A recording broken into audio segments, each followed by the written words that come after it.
We're actually playing as two of the characters. You can either play as Lucas Montbaron, one of the Legionnaires, or Anjali, who's also kind of she's an Archon. She's also a Legionnaire, but she's half human, half Archon.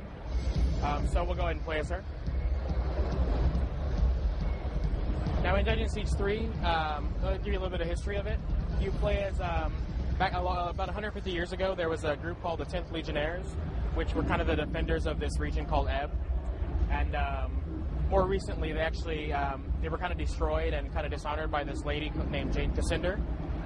And so in the game Dungeon Siege 3, you're being called to try to restore people's faith in your order and also bring about kind of the Legionnaires again and kind of see how you want them to be built, whether it's they want them to be like protectors of the region or actually rulers of the region.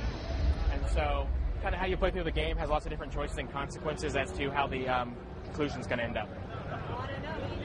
So we're here actually at the Montbaron estate where we're supposed to meet up with all the other Legionnaires, but as we've seen, it's actually it's been destroyed, it's on fire, so we're here to investigate what's going on.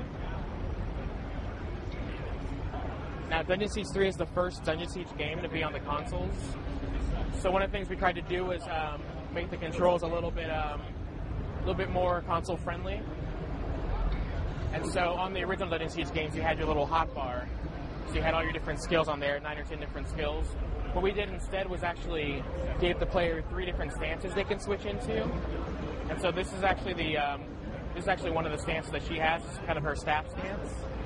And if you press the left bumper, she can change it to her second stance, which is her Archon stance. And depending on how you play the game as to which stance you're going to want to be in more. And all the loot that you're going to pick up is going to kind of accentuate exactly how you're going to want your character to be leveled up. So there's lots and lots of loot that you'll find in the game. I'll actually show a little bit of it right here.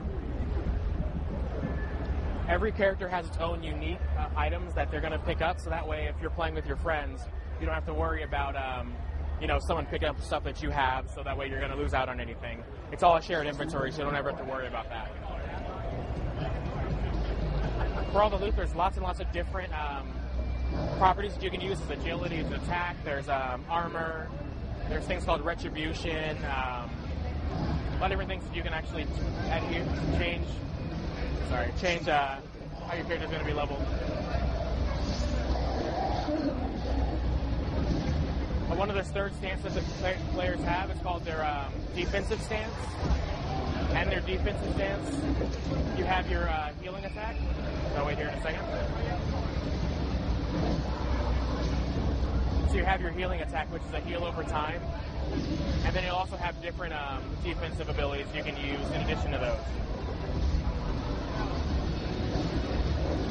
Storyline different from the other two games? So while we're in the same lore of the original 2 games, we do expand the story out a little bit more. The previous games didn't go too much into the Legionnaires, but we really wanted to focus on the 10th Legion and kind of their story and what happened to them about 150 years past the original 2. But there are a lot of the nods to the original games. As people progress through it, as they play the original ones, they'll see a lot of different things that they'll remember from the previous ones.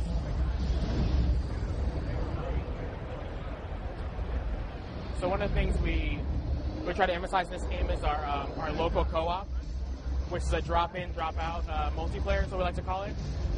A lot of the inspirations for that were games like Secret of Mana, where it was really easy for people to just pick up a controller, play with their friend, be at the same level as them, and then if they needed to go ahead and jump out, they can just press start, jump right back out, and the player can just keep going without worrying about that too much. So I really wanted to encourage people to just play together.